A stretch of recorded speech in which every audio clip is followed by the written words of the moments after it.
एक पंढरपुर की एक बहन ने लिखा है, मेरी बेटी 5 साल की है पर 1.5 साल की जब से उसको फिट आ रहे थे। एक पत्र में लिखा है उसने।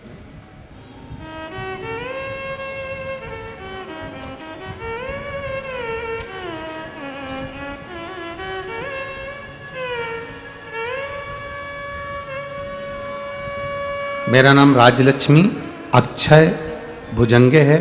यहीं मैं पंढरपुर की रहने वाली हूँ। कहीं बैठी हैं तो हाथ हिला सकती हैं।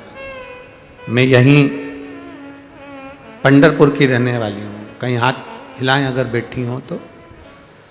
मेरा नाम राजलक्ष्मी अक्षय भुजंगे है। मैं यहीं पंढरपुर की रहने वाली हूँ गुरुदेव। मेरी 5 साल की बेटी है जिसका नाम अनुश्री है। उसे जन्म से ही झटके की बीमारी है। मेरी बेटी 6 महीने की थी। एक दिन उसे बड़ा झटका आया। उसे हॉस्पिटल में आईसीयू में भर्ती किया गुरुदेव। महीना 2-3 बार उसको झटके आना शुरू हो गए। हम उस पर ट्रीटमेंट करवाते रहे। एक बार और उसकी तबीयत ज़्यादा खराब हो गई, तब उसका ट्रीटमेंट करवाया। तब उसे बहुत ज़्यादा हालत खराब हो गई थी।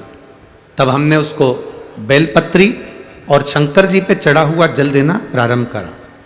मेरी बेटी 2.5 साल की हो गई गुरुदेव।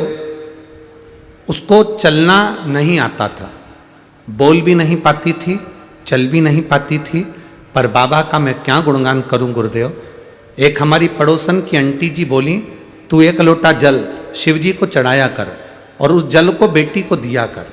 हमारी बेटी तो वैसे ही झटके आते थे उसको महीने भर, और तकलीफ ये थी कि चल भी नहीं पाती थी, बोल भी नहीं पाती थी।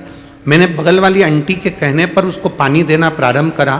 आप छत्तीसगढ़ में कथा कर रहे थे, वहाँ पर पत्र पढ़ रहे थे। उस पत्र में आप कुछ बता रहे थे, मैंने सुना। उस दिन मेरा विश्वास जागृत हो गया कि जब टीवी में महाराज बता रहा है और पत्र पढ़ रहा है, उसने नहीं लिखा है, दुनिया वालों ने पत्र लिख कर भेजा और लोग अपना महसूस करा हुआ अंदाजा लिख रहे हैं, तो मैं भी कर कर देखूंगी। और मैंने अपनी बेटी के लिए उपाय करा। आज बाबा की कृपा से वो ठीक है, चल भी रही है और बोल भी रही है, और बाबा की करुणा है। मैं प्रणाम करती हूँ।